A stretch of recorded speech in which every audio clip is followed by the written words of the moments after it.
రాష్ట్ర ప్రభుత్వం ఆర్టీసీ ఉద్యోగులకు 21% ఫిట్మెంట్ ఇస్తామని ప్రకటించడంతో సంగారెడ్డిలో ఆర్టీసీ ఉద్యోగులు టపాకాయలు కాలుస్తూ మిఠాయిలు పంచుకుంటూ సంబరాలు జరుపుకున్నారు. ఈ సందర్భంగా ఉద్యోగులు మాట్లాడుతూ ఆర్టీసీ ఉద్యోగులు ఎన్నో ఏళ్లుగా ఉన్న సమస్య పరిష్కారం అయ్యే విధంగా రాష్ట్ర ప్రభుత్వం కృషి చేస్తున్నందుకు సీఎం రేవంత్ రెడ్డికి ధన్యవాదాలు తెలిపారు.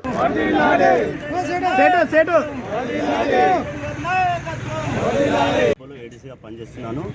ప్రస్తుతం ఈ ప్రభుత్వం కొత్త ప్రభుత్వం కాంగ్రెస్ ప్రభుత్వం వచ్చిన తర్వాత గౌరవనీయులు మన ప్రియతమ ముఖ్యమంత్రి గారు రేవంత్ రెడ్డి గారు మా ఆర్టీసీని ఆదుకొని మొన్ననే 21% ఫిట్మెంట్ ఇచ్చినందుకు మా సంగారెడ్డి డిపో కార్మికుల తరఫున మా అధికారుల తరఫున వారికి ప్రత్యేకంగా కృతజ్ఞతలు తెలియజేస్తున్నాను.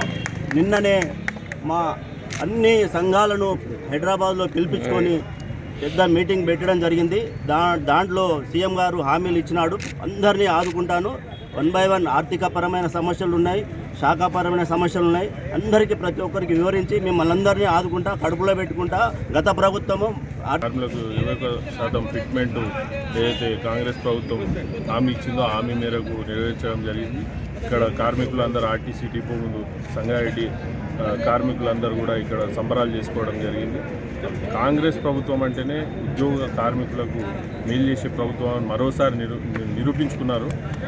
మరి సంగారెడ్డి డిపో కార్మికుల తరఫున కార్యకర్తల తరఫున ముఖ్యమంత్రి రేవంత్ రెడ్డి గారికి, మన రవాణా శాఖ మంత్రి అయినటువంటి పొన్నం ప్రభాకర్ గారికి, మరి ఎండి గారికి అందరికీ కూడా మా సంగారెడ్డి డిపో కార్మికుల తరఫున అందరి తరఫున ధన్యవాదాలు తెలియజేసుకుంటాం.